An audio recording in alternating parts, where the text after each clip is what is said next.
সারা জীবন BJP করেছে, যে আমাদের বিকশিত ভারতের স্বপ্ন দেখছে, যে নরেন্দ্র মোদীজি তথা বিজেপির গুণগান গেয়ে বেড়াচ্ছে, তার ভোটটি যদি বাদ যায় একজন বিএলের দোষে, আমাদের সংগঠনের কিছু খামতির দোষে, তাহলে কিন্তু সত্যি খারাপ হয়ে যাবে।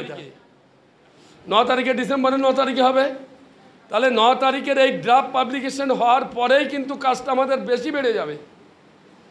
আমাদের যা কমপ্লেন আছে সেটা রেজিস্টার কে করবে? ইন্ডিভিজুয়ালের বাড়ি বাড়ি গিয়ে ওই ভোটার লিস্ট ধরে ধরে 25-এর ভোটার লিস্ট আর যে ড্রাফট হয়েছে তা মিলিয়ে মিলিয়ে দেখতে হবে কোন লোকটি আমার বাদ গেল। বাদ যাবে এটা ধরে নিয়ে রেখে হতাশ হব না, আগের থেকে এইভাবে মানসিক প্রস্তুতি নিতে হবে। আমি বাদ যাচ্ছি, কেন বাদ যাচ্ছি সব থেকে বেশি আমিই জানি। এটা কিন্তু ধরে রাখতে হবে যে আমি কেন বাদ যাচ্ছি। তাহলে ভরসা কাকে করতে হবে? বিজেপিকেই করতে হবে, পাবলিককে এটাই বোঝাতে হবে যে এরপরে ভরসা বিজেপি। তাহলে তার কমপ্লেন রেজিস্টার করতে হবে। কমপ্লেন রেজিস্টার করার পরে তার একটা ডিউরেশন আছে 1 মাস, আর 2.5 মাস ধরে চলবে আপনার আছে এই কমপ্লেনের হিয়ারিং চলবে। আপনার সপক্ষে দলিল আপনি দেবেন। এই সময় আমাদের সমস্ত টিম রাস্তায় নেমে, বুথে রাস্তায় নেমে, আমাদের ওই বুথের যাতে একটি লোক সনাতনী রাষ্ট্রবাদী লোক একটিও যাতে বাদ না যায় তার প্রচেষ্টা আমাদের করতে হবে।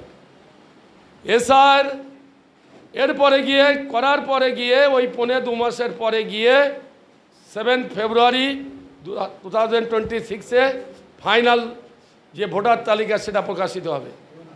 আলোচনার অনেক বিষয় আছে। 2002-কেই কেন ভিত্তি করা হলো?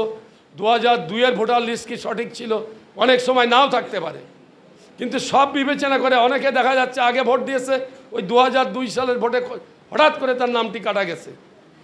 এরকম হয়তো অনেকেই আছে, তার জন্য প্রভিশন আছে, সেইগুলো পরে আলোচনা হবে। কিন্তু 2002-কে যখন ভিত্তি বছর করেছে, বিহারকে যখন 2003-কে করেছে, বিহারে আমাদের অনেক সুবিধা ছিল।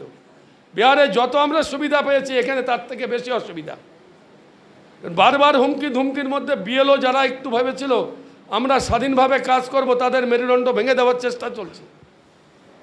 তো এইভাবে আমরা আস্তে আস্তে আস্তে আস্তে ফাইনাল যখন লিস্ট পাবলিক হবে তখন আমরা একজন লোকের নামও জন্য এই এসআইআর থেকে বাদ না যায় তার প্রচেষ্টা আমাদের থাকবে।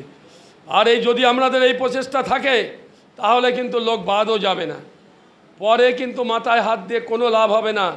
ওই লোকটি, ওর পরিবার জীবন বিজেপি করেছে, যে আমাদের বিকশিত ভারতের স্বপ্ন দেখছে, যে নরেন্দ্র মোদীজি তথা বিজেপির গুণগান গেয়ে বেড়াচ্ছে, তার ভোটটি যদি বাদ যায় একজন বিএলের দোষে, আমাদের সংগঠনের কিছু খামতির দোষে, তাহলে কিন্তু সত্যি খারাপ হয়ে যাবে। নির্বাচন কমিশন বড় উদার, আমাদের পক্ষেই আছে, কিন্তু আমাদেরকেও সাথে সাথে কাজ করতে হবে।